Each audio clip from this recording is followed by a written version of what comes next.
y estamos en esta serie que hemos titulado El comienzo de una nueva vida. ¿Cómo deben de vivir los cristianos? ¿Qué nos caracteriza? Y la idea y el propósito es que a medida que nosotros vamos leyendo y estudiando el pasaje, nosotros nos vemos en este espejo que es la Escritura y vamos viendo por el mismo Espíritu de Dios que nos va guiando si nosotros estamos en ese perfil de cómo deben de vivir los cristianos. Así que vamos a leer su palabra y luego vamos a orar. Les pido que por favor vayamos nuevamente a Hechos capítulo 2, versos del 40 al 42. Hechos capítulo 2, versos 40 al 42, y dice la Escritura de la siguiente manera.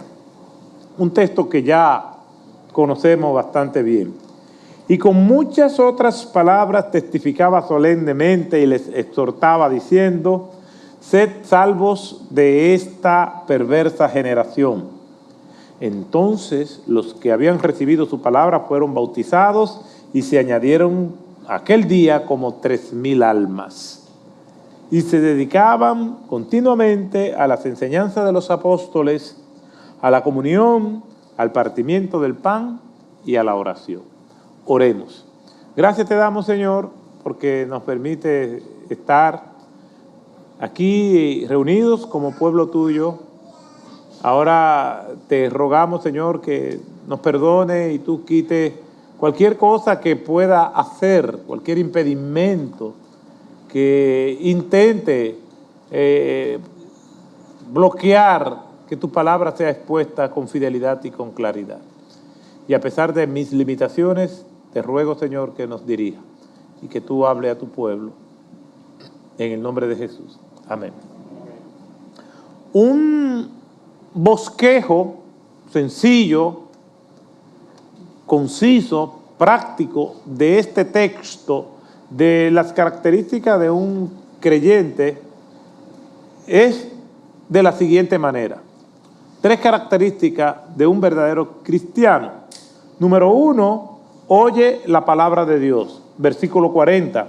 Y con muchas otras palabras testificaba solemnemente y les exhortaba diciendo: sed salvos de esta perversa generación. Estas personas estaban escuchando lo que Pedro le estaba diciendo. En todo momento lo escucharon. Aún las palabras difíciles y fuertes que Pedro pronunció para referirse a ellos. Le dijo: ustedes crucificaron a Cristo, ustedes lo mataron al inocente en una cruz. Pero ellos lo estaban escuchando.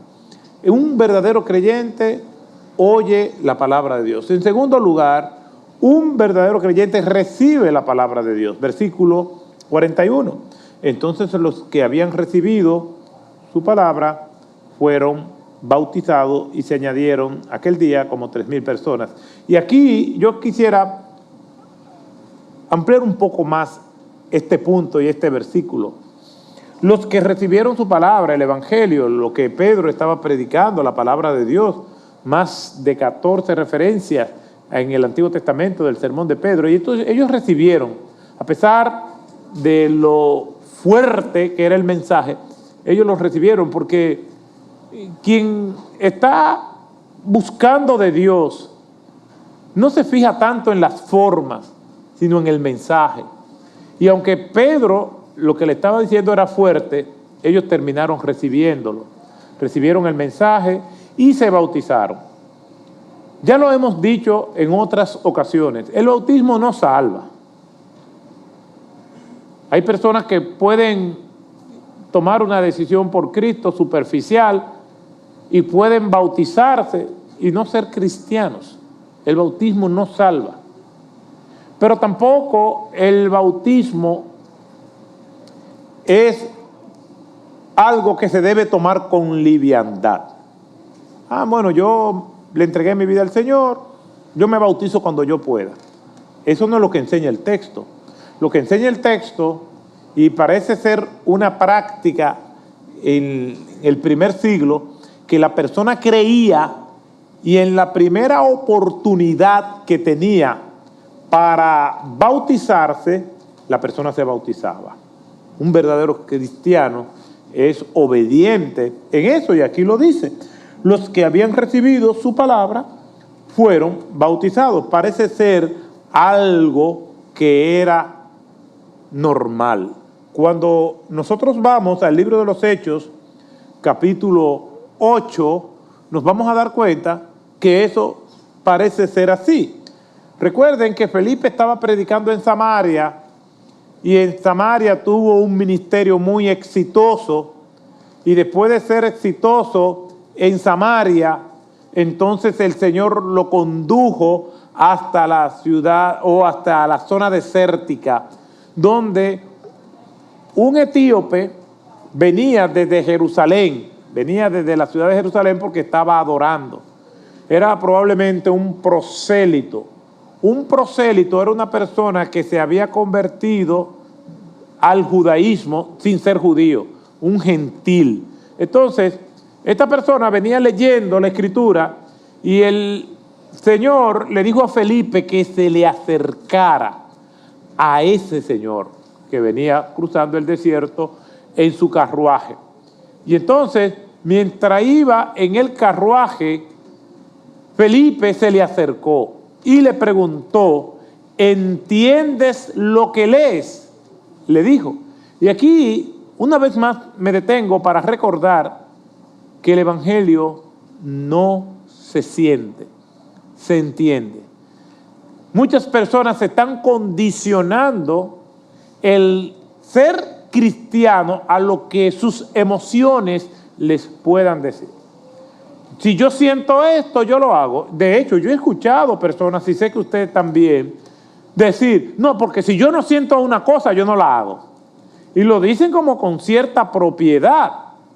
Pero las decisiones correctas no deben estar subordinadas a los sentimientos, a las emociones. Lo que es correcto se hace aunque usted no lo sienta o aunque sea incómodo.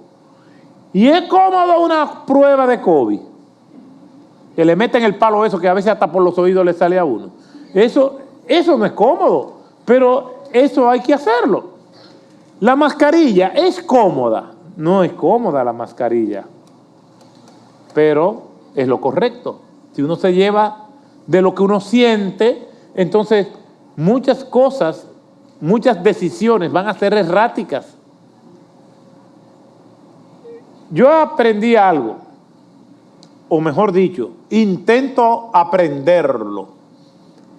Y es algo que yo leí hace tiempo y lo digo siempre. No se deben tomar decisiones importantes cuando uno está enojado, porque es posible que sean erráticas. Pero tampoco se pueden hacer promesas cuando uno está muy feliz. Y hay veces que uno está muy feliz y carcajada, y alguien te pide algo, sí, hombre, cómo no, yo te lo hago. Y después está el lloro y el crujir de dientes. Después dice, wow, ya le dije que sí a esa persona. Ahora tengo yo que hacer esto porque se lo ofreciste, se lo prometiste.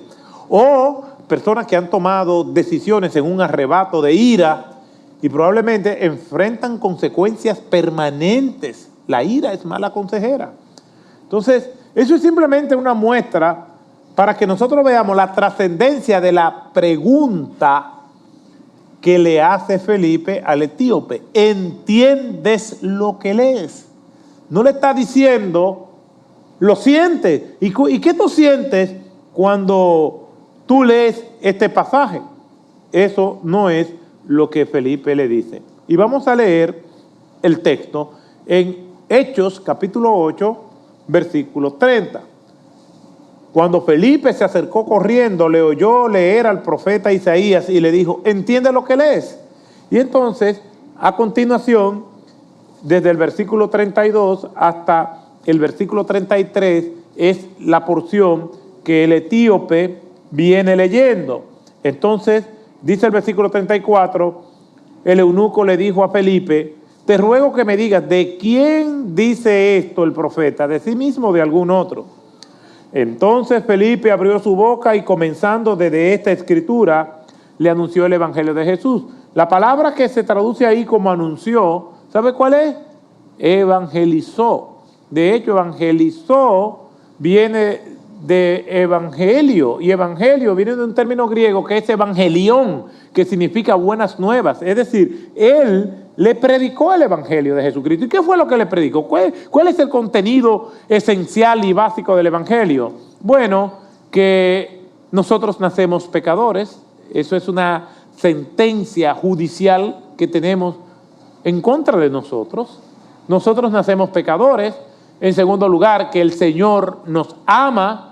En tercer lugar, que Cristo murió por los pecadores, y todo el que cree que Cristo murió en la cruz, por él es salvo, sobre la base de pedirle perdón y arrepentirse. Ese es el evangelio. Entonces, él le presentó esto y aquel hombre creyó. ¿Qué sucedió?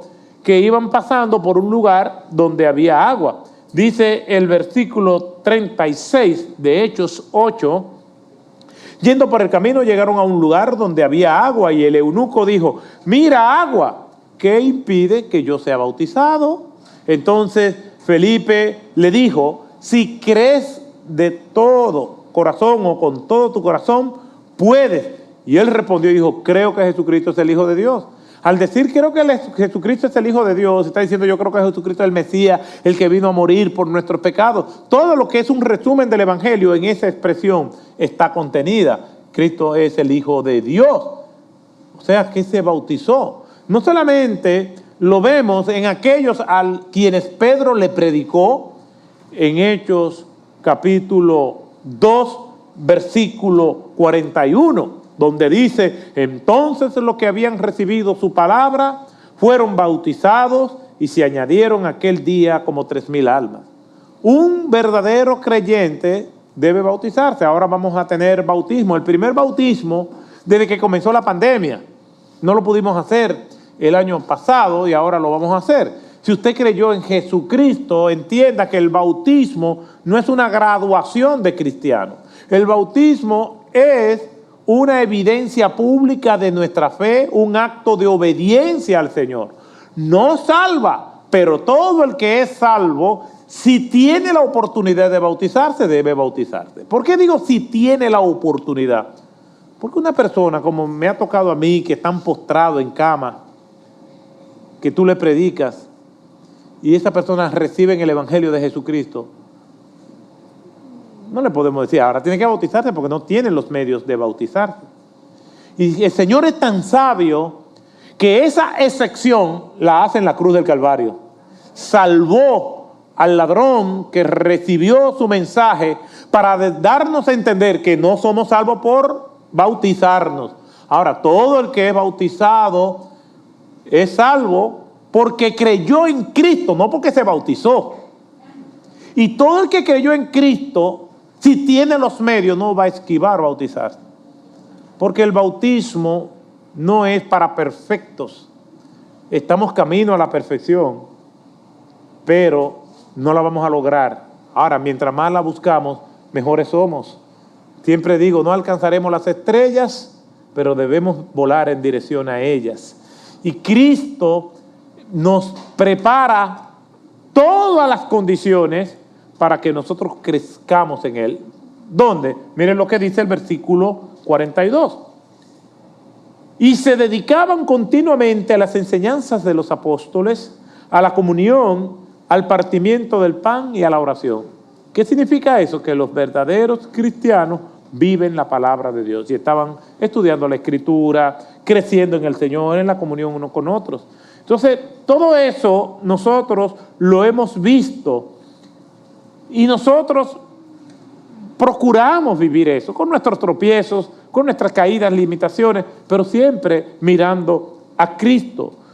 Algunos se sorprenderán porque cuando vemos la vida de estos primeros creyentes, de estos primeros cristianos, y así nos llamamos, pero podemos sorprendernos con el hecho de que el término cristiano no es el más común en todas las escrituras.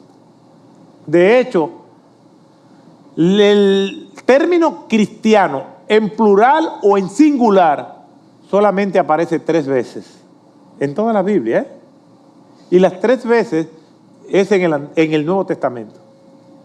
Pero así es que nos conocemos más como cristianos.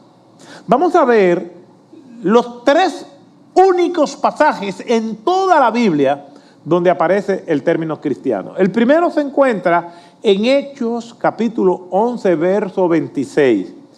Y cuando lo encontró, lo trajo a Antioquía y se reunieron con la iglesia por todo un año y enseñaban a las multitudes y a los discípulos. Se les llamó cristianos por primera vez en Antioquía. Es la primera de las 3 menciones y es la única en plural. Las otras 2 son en singular y se les llamó. No fue un nombre que ellos quisieron adoptar. Bueno, hemos crecido, tenemos que hacernos de un nombre, vamos a registrarlo, un logo. No, nada de eso. Las personas, al ver el comportamiento, su testimonio tan parecido al de Cristo, le comenzaron a llamar, bueno, estos son cristianos, estos son parecidos a Cristo. Es un buen nombre, pero no es el que más nos distingue. Por lo menos por lo que nosotros vemos en el Nuevo Testamento. El segundo texto donde aparece es en Hechos capítulo 26, verso 28. Pablo había sido arrestado en Jerusalén y desde su arresto en Jerusalén había sido llevado a varias instancias judiciales entre Jerusalén y Cesarea. En Jerusalén iban a conspirar contra él para matarlo, pero tuvo que presentarse frente a la Corte Suprema de los Judíos, el Sanedrín. Del Sanedrín fue llevado a donde el gobernador Félix en Cesarea Marítima, que está a las orillas del mar Mediterráneo, y fue llevado a Cesarea, y allí tuvo que comparecer frente a Félix. De Félix tuvo que comparecer ante Festo, de Festo ante el rey Agripa. Fueron a varias instancias judiciales donde él fue llevado, y cuando está frente a Agripa presenta su defensa. Pero si nosotros leemos todos esos capítulos, desde el arresto del apóstol Pablo hasta que fue llevado a Roma, su defensa era tu testimonio personal. Y su testimonio personal era cómo él conoció a Cristo. En otras palabras, él lo que estaba aprovechando cada oportunidad para evangelizar a aquellos a quien él tenía que darle su defensa o presentar su testimonio. Y ahora está frente a el rey Agripa. Y después que él terminó de dar su testimonio, el rey Agripa dice, pero respondió a Pablo diciendo, en poco tiempo me persuadirás a que me haga cristiano. La Reina Valera del 60 dice, por poco me persuades a ser un cristiano. Lo que está diciendo el texto de Agripa es que Agripa lo que le dijo, en poco tiempo casi me convence. Porque Agripa lo veía como un argumento de Pablo. Obviamente nosotros no somos los que convencemos a nadie. Es el Espíritu Santo del Señor el que convence de pecado y nos mueve a tomar las decisiones correctas. No somos nosotros. Pero el rey Agripa lo vio así. Esa es la segunda mención. Y la tercera mención se encuentra en Primera de Pedro 4:16. Pero si alguno sufre como cristiano, Pedro le está escribiendo a cristianos que están sufriendo por la persecución, le está dando instrucciones, cómo deben tomar las aflicciones. Y le dice, si alguno sufre como cristiano, que no se avergüence, sino que como tal glorifique a Dios. Esas son las 3 menciones que aparece el término cristiano. Y nosotros nos llamamos cristianos, y no está mal. Sin embargo, el término por el cual se distingue mayormente a los seguidores de Cristo es como discípulos.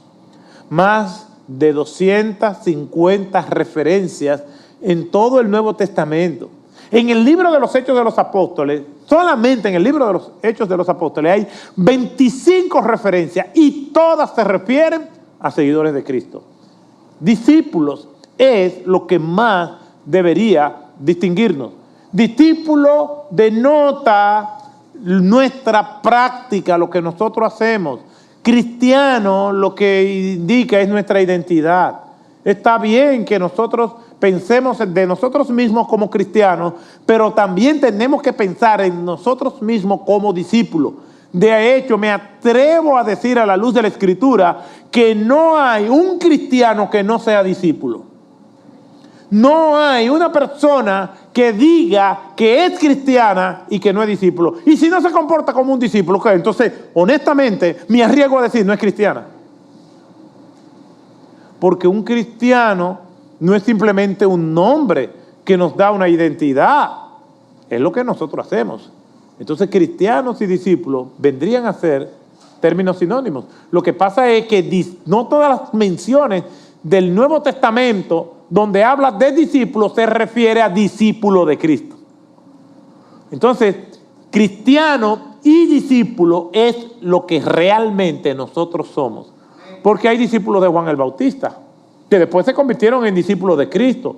Pero hay discípulos de fariseos que no necesariamente eran discípulos de Cristo. ¿Por qué? Porque el término discípulo es un término que literalmente lo que significa es aprendiz. Y podemos ser aprendiz de cualquier cosa, de lo bueno y de lo malo.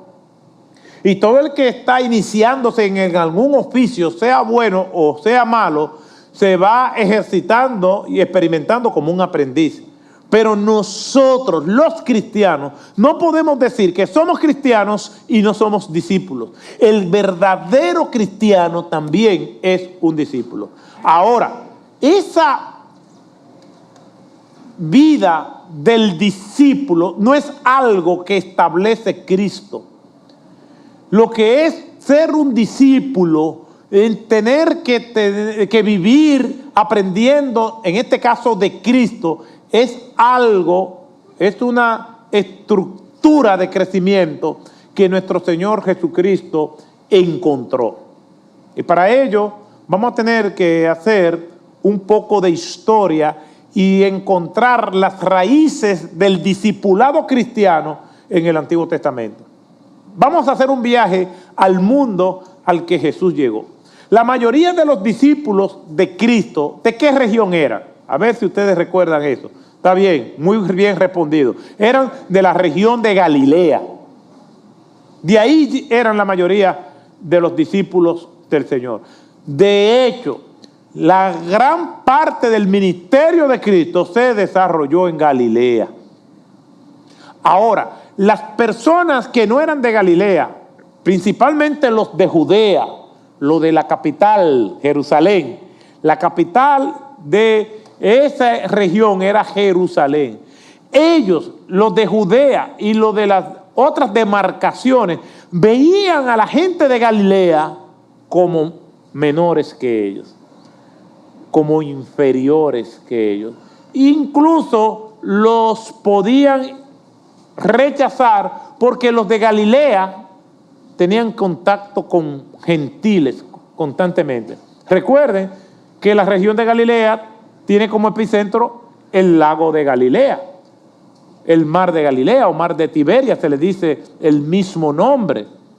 Para la época de Cristo tenía como 80 puertos comerciales y era un lugar donde la economía hebrea pues se desarrollaba y venía mucha gente de otras regiones a ese lugar. Pero los de Galilea eran vistos con cierto desprecio. De hecho, cuando vino el Espíritu Santo, el día del Pentecostés, ¿ustedes recuerdan cuál fue el comentario que se hizo acerca de ellos que eran galileos, los que estaban hablando en lengua, lo que el Señor le dijo, no se vayan de Jerusalén hasta que venga la promesa del Espíritu Santo? ¿Ustedes recuerdan qué eran lo que decían de ellos? Que estaban borrachos, decían, pero decían otra cosa que aludía a su región. Mire lo que dice en Hechos, capítulo 2, verso 7. Y estaban asombrados y se maravillaban diciendo, ¿no son todos estos galileos que están hablando? ¿Cómo puede ser que estas personas iletradas estén hablando en otros idiomas si esta gente no son muy desarrollados? ¿Recuerdan Juan capítulo 1, versículo 45 y 46? Juan 1, 45 y 46 relata el momento en que vino Felipe y le dice a Natanael: hemos encontrado al Mesías, aquel del que hablan los profetas en el Antiguo Testamento. ¿Y qué fue la respuesta? Y de allí, de Nazaret, que está en la región de Galilea. Estamos poniendo nota hoy, muy bien, pasó.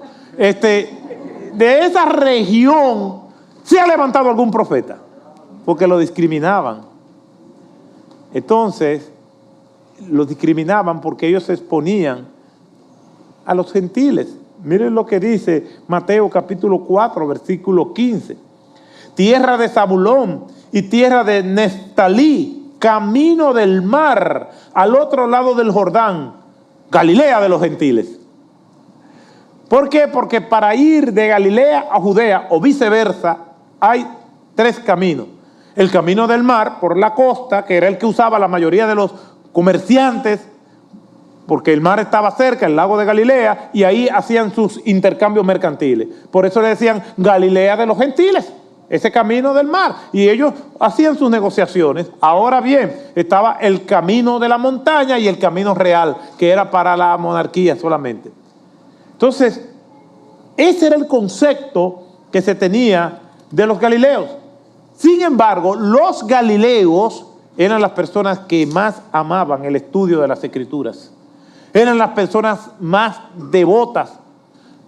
Incluso la revuelta que termina con la invasión romana por parte del general Tito Flavio en el año 70 después de Cristo fue por los galileos. Jerusalén cae y es destruida, pero los galileos fueron los que comenzaron esa revuelta que se extendió por todo el país. Jesús nació, creció y desarrolló su ministerio como un judío galileo. ¿Cómo era que le decían? Jesús de Nazaret, Jesús el Galileo. Cuando Jesús se le apareció a los discípulos para darle la gran comisión, fue en Galilea, donde ellos fueron al lugar donde Cristo les había dicho. Quiere decir que Jesús se desarrolló, y su ministerio también, en un contexto cultural determinado que tiene mucho significado. Y el primer de estos significados es que a pesar de que las mayorías rechazaban a los galileos porque se juntaban con gentiles, debemos recordar que nosotros somos gentiles. Gentil es todo aquel que no es judío. Sin embargo, el Señor también, al llegar, abrió las puertas de la gracia para que nosotros pudiéramos tener salvación y vida eterna. Nosotros vemos cómo Jesús con eso está dando un mensaje. Jesús, el mensaje que está dando con esto es que Él simplemente vino a buscar y a salvar lo que se había perdido, a los que despreciaban, a los que eran marginados, incluyéndonos a nosotros también. Por esa esperanza que Jesús da es que nosotros también tenemos esperanza. Por Jesús hablar con una mujer samaritana, con hablar y recibir a los niños y todas estas cosas que eran vedadas culturalmente en aquel tiempo, Jesús rompe, destroza la cultura para darnos esperanza a nosotros. Entonces, Jesús nació y vivió como un judío, y eso es importante. ¿Por qué? Porque ellos a su vez se convirtieron en discípulos de nuestro Señor Jesucristo. Y esa estructura de maestro y discípulo no es Cristo que lo inaugura, es que era normal. Por eso es que las raíces del discipulado están en el Antiguo Testamento. Los judíos tenían la Torá. La Torá son los 5 primeros libros de la Biblia, o la ley, que son Génesis, Éxodo, Levítico, Números y Deuteronomio. Los 5 primeros libros de la Biblia, los judíos al día de hoy todavía le dicen la Torá o la ley. Esa Torá o la ley los judíos le hicieron 248 enmiendas y 365 reglamentos. Por eso es que ¿quién podía cumplir eso? Y escribieron un libro de tradiciones orales basado en la Torá que se llama la Misná. Y la Misná, a su vez, es interpretada en una colección de libros que se llama el Talmud, siendo el más famoso de ellos el Talmud babilónico. Entonces, todo ese andamiaje hablaba de muchísimas cosas y habla, porque todavía tenemos copia de ellos. Y la Misná recogía las etapas principales del individuo. Y vamos a leerlo. A los 5 años era apto para ya comenzar a ser instruido en las Escrituras, es decir, en la Torá. A los 10 años ya se le instruía en la Misná a hacer interpretaciones de lo que decía la ley. A los 13 años, para el cumplimiento de los mandamientos, porque ya a los 12 años pasaba a ser lo que era para nosotros un adolescente, pero para los judíos de los tiempos bíblicos se le llamaba adulto joven, que es entre los 12 años y los 17 años. Entonces, a los 13 años, para el cumplimiento de los mandamientos. A los 15, el Talmud, para hacer interpretaciones de la Misná y debatir y hacer estudios basados en eso. Esos debates, estudios e interpretaciones se registraron en ese libro que se llama Talmud. A los 18 ya estaba listo para casarse. A los 20 años para una vocación, para aprender un oficio o para vivir de un oficio. Y a los 30 años, autoridad para enseñar, porque ya se supone que debía de tener la capacidad de enseñar a otros. Por eso es que digo que Jesús nació, creció y vivió como un judío. ¿A los cuántos años comenzó Jesús su ministerio? A los 30 años. O sea, que Jesús está modelando. Yo estoy cumpliendo la ley. Yo estoy siendo un modelo. De hecho, Jesús enseñaba en las sinagogas hasta que la marea de la opinión pública se volvió contra él. Recuerden que cuando Nicodemo se le acerca a Jesús en Juan capítulo 3, le dice rabí, y la palabra rabí o rabino lo que significa es maestro. Nicodemo, al igual que otros, lo veían a él como un maestro, porque cumplió todo. Comienza su ministerio precisamente a la edad que ya tenía autoridad, según la Misná, para estar enseñando.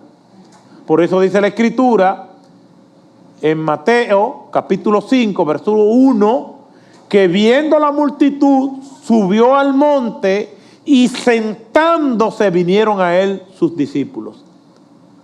Los maestros se sentaban en una silla de piedra. Los maestros enseñaban sentados en una silla de piedra que se llamaba ¿cómo? Cátedra. Por eso al profesor universitario le dice, no, está dando cátedra, está en una posición de autoridad enseñando. Después en Mateo capítulo 23 el Señor le dice, escribas y fariseos, que ustedes se creen que porque se sientan en la cátedra de Moisés tienen autoridad para enseñar. Y a la gente les decía, lo que ellos le digan que hagan, háganlo, pero no imiten su conducta. En las próximas entregas vamos a ver cuál era la relación que había entre el discípulo y el maestro. Lo cierto es que Jesús comenzó a enseñar tal y como lo enseñaban las tradiciones hebreas. ¿Por qué? Porque él era un maestro. Es común que el Señor diga, aprended de mí que soy manso y humilde. Es común oír a Pablo que dice, sed pues imitadores de mí como yo de Cristo. ¿Por qué? Porque la meta del discípulo era ser como su maestro. La meta del maestro es que su discípulo fuera como él. nosotros no solamente tenemos un nombre que nos distingue, tenemos una vida que nos distingue. Siempre lo digo, si alguien quiere crecer y ser como Cristo quiere que él sea, tiene que entender que es un discípulo. Tenemos grupos de discipulado en la iglesia, pero es por eso. No es un estudio bíblico más opcional, es que todos somos discípulos. No podemos sostenernos del sermón público dominical. Es imprescindible. No podemos vivir sin él. Tenemos que predicar aún en los momentos más difíciles de la cuarentena. Yo venía aquí y predicaba virtualmente, porque eso no debe dejarse hacer. Es necesario. El Señor nos manda, pero no es suficiente para el crecimiento espiritual. Cristo no solamente enseñaba a las multitudes, sino que en grupos pequeños enseñaba e instruía, donde recibía preguntas y él contestaba, donde había una relación. No solamente basta el discurso público, colectivo. Tenemos que también entender que al ser discípulos necesitamos asociarnos en grupos pequeños para crecer. Solamente es así. Mire, durante la Segunda Guerra Mundial, los ingleses le salieron un hueso duro de roer a Alemania. La temida Fuerza Aérea Alemana bombardeó casi por un año completo a Londres, pero Londres no cayó. Bombas a cualquier hora y Londres no cayó. Hay algunas razones logísticas. Primero, Inglaterra es una isla. Los alemanes tenían que surcar el océano para llegar hasta allá. Pero también tenían su temida Fuerza Aérea con el mejor grupo de paracaidistas de la Segunda Guerra Mundial. Pero no cayó Londres. Predicar desde el púlpito es como bombardear desde el aire. Sí, nosotros recibimos el mensaje, lo vemos por YouTube, lo vemos por las redes sociales, pero un cristiano verdadero no se conforma con eso, no se conforma con YouTube. A veces una bendición se puede convertir en una maldición, y la maldición es que muchas personas, pudiendo congregarse, se están rezagando, viendo el sermón y viendo el culto, pudiendo estar aquí, porque venir aquí al culto es un acto de disciplina. No es que no tiene que ver con cómo yo me sienta. Y gloria a Dios por todos ustedes. Y lo mismo que venir, y aunque vengamos, no solamente es el culto. Tenemos las células, tenemos los discipulados. Las fuerzas aliadas bombardearon Bagdad, y al igual que Londres, Bagdad no cayó. Para que Bagdad cayera, tuvieron que venir las tropas por tierra y conquistarla.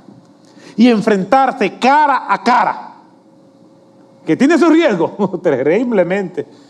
No es fácil. Los corazones crecen y se conquistan cuando nos vemos cara a cara. No basta el culto dominical y un sermón. Es imprescindible, es necesario y es parte de la vida nuestra. Pero vamos a crecer en el Señor cuando nos expongamos unos a otros. Y como dice la Biblia, hierro con hierro, aguzándose para la gloria de Cristo. Oremos.